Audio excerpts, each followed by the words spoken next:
Good morning. My name is Pritibhushan Deka. I am leading an organization called Gramin Vikas Manch.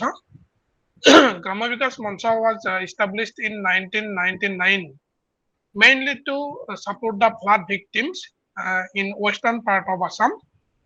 We are from Nalbari district and during 90s Nalbari district was the epicenter of militant activities and every year we are facing flood and nobody wanted to come to this district to support the flood victims.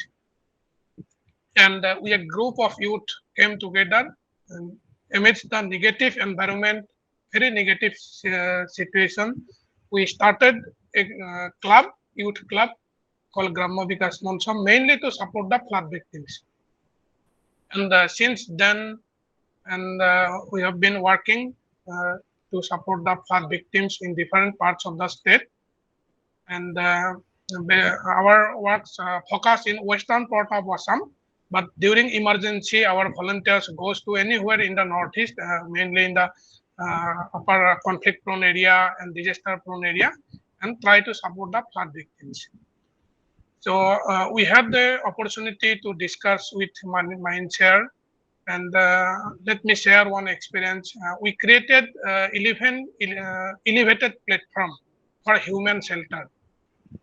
And in Assam, I think everybody know there are two geographical zones. One is Phabar zone, which is across the international boundary of Bhutan, where water scarcity is very much.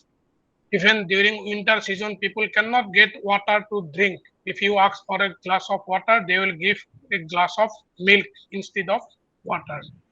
And in the Tarai zone, where lots of wetlands are there, and every year it is affected by flood.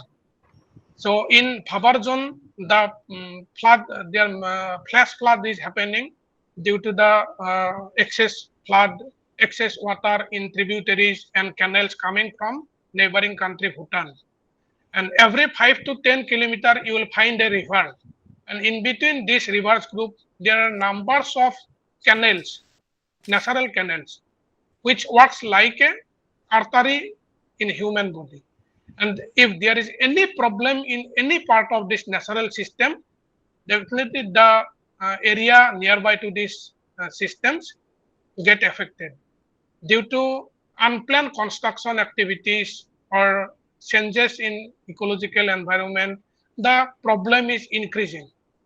The new area is flooding every time. Even last year, the flood level was very high. People could not get time to rescue their property and assets. So in the Phabar zone, the problem is again added the problem of erosion. So it has been creating a huge problem in the area. As you know, Assam people are facing it's a huge challenge. So we created some elevated platform in flood affected area. During flood time, what happens within 24 to 48 hours, people are facing very crisis of drinking water. Even people use rainwater or any muddy water to drink. After 48 hours, maybe different players will come, different persons will come to support the victims. But first 24 to 48 hours, people are facing drinking water and sanitation facilities, mainly the children and women. Anyway, male can go to embankment or other highland, but women and children, they cannot move.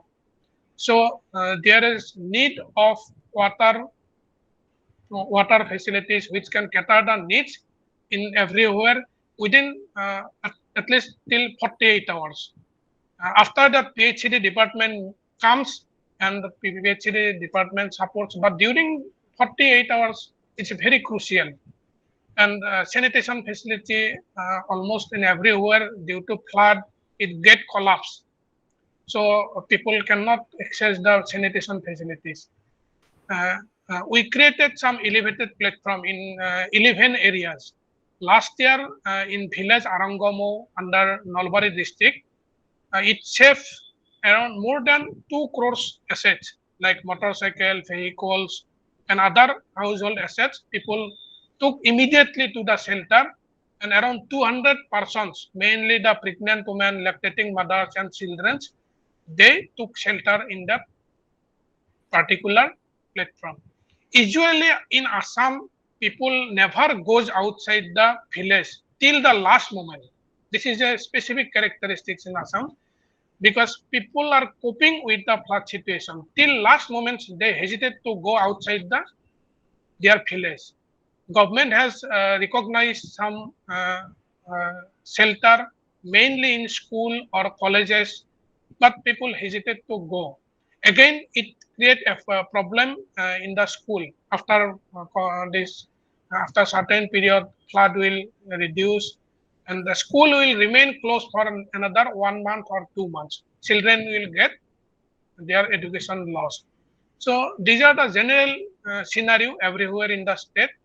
So we, today's meeting, if we can think on providing water facilities, mobile water facilities, and floating toilet, if possible. Floating toilet may be an effective tools to address the issues of uh, sanitation facilities to the particularly the women and children, and the floating elevated platform which already Mindshare has created.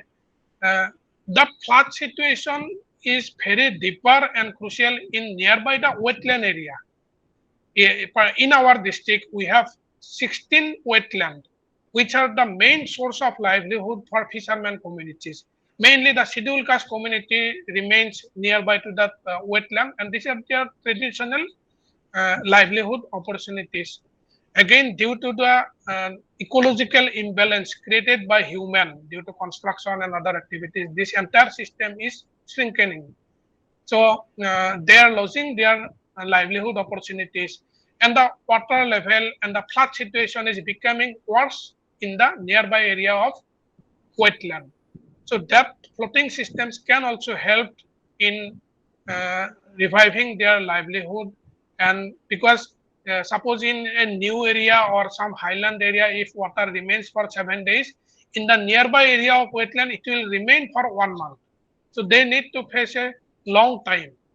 So this floating system will be very helpful in such area, and in Bhabar zone, mainly in the Bhutan border, in Assam, you know, the Dhemaji district has the highest problem of flood.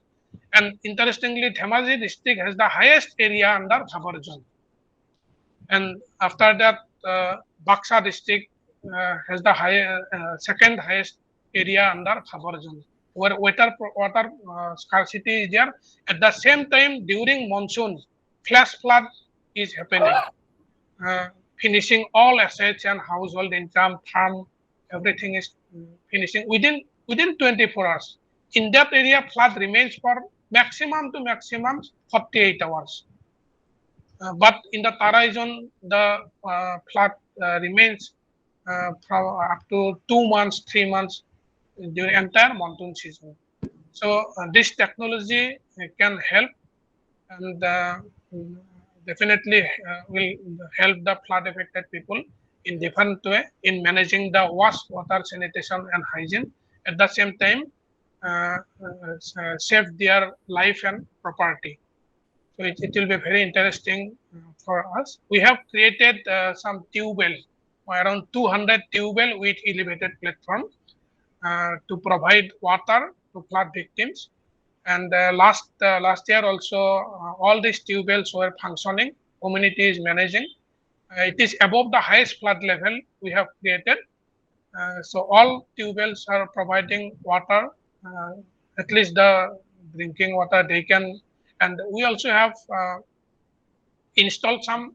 Again, arsenic is a major issue in the north bank of river Brahmaputra. So we have created some arsenic removal plan, 5 water removal plan, and I don't know whether it has linked with cancer or not. In our districts, arsenic affected districts have cancer prevalence is very high. In one village called Balitara under Nolbari district under Borigok Bonbhag development block, in last 10 years, more than 100 people has died in cancer. So we have created some arsenic removal plan, and we provided water to flood victims during flood time. And we have also provided some filter, around 3,000 filters we have provided to villagers, so that they can use that filter during flood time. In the normal time also they can use the filter, but during flood time also they can use such filters for providing safe drinking water. So my request is, if we can think on providing this water, safe drinking water, in the very immediate 24 to 48 hours, and the floating toilets, particularly targeting the pregnant, lactating mothers and children. And this floating shelter can also be helpful. The public markets usually happens in Assam nearby to river or wetland.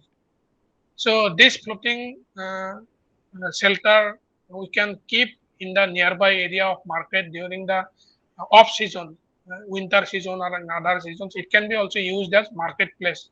Maybe owned by women groups, self-help groups. So it will be very effective. So this is in brief uh, from my side the views. If you have any queries or questions, I can try to answer. Thank you.